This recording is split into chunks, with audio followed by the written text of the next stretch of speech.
Հունվարի 13-ին ավանդույթի համաձայն սարուխանցիները նշում են հայրենի գյուղի տոնը։ Տոնակատարությունների օրակարգն էլ է արդեն ավանդական։ Սուրբ Աստվածածին եկեղեցու բակում եւ դրան հարակից տարածքում են անցկացվում տոնական միջոցառումները, համախմբելով ոչ միայն յուղում, այլև դրա սահմաններից դուրս ապրող սարուխանցիներին։ Ինչպես յուրաքանչյուր տարի, այս տարի եւս տոնակատարությունները մեկնարկում են աղոթքով։ Սուրբ Գևորգ եկեղեցում աղոթասացությունից հետո թափորը քայլերթով շարժվում է դեպի Սուրբ Աստվածածին եկեղեցի, որտեղ դարձյալ աղոթք է հնչում եւ կատարվում է մոմավառություն։ Այնուհետև մեկնարկում են տոնական հյուրասիրությամբ ուղեկցվող միջոցառումները, որոնք կազմակերպվում եւ անցկացվում են Սարուխանի որդիներ հիմնադրամի միջոցներով։ Շատ ուրախ եմ բոլորիդ այստեղ տեսնել, համախմբվելով հոգևոր վայրում, հոգևոր իրադարձության առանցքի շուրջ նշելու մեր գյուղի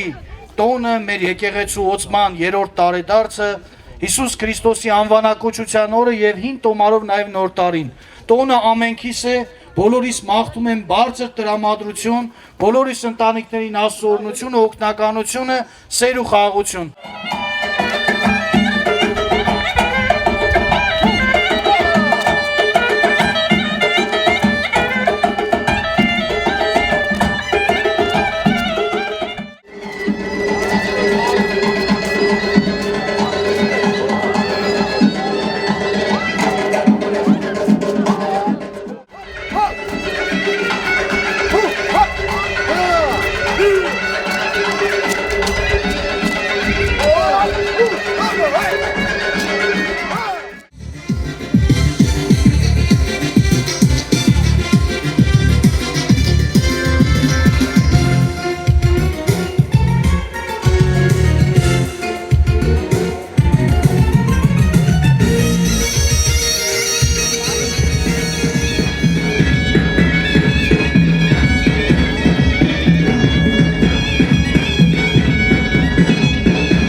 Sarıtor Hanina barayes Mehiyendi pergara Hanina yesudu Düşgün kenglim sarıtor Hanina yesudu Mehiyendi pergara Hanina barayes Vay sarin vay karin vay siraharin Çok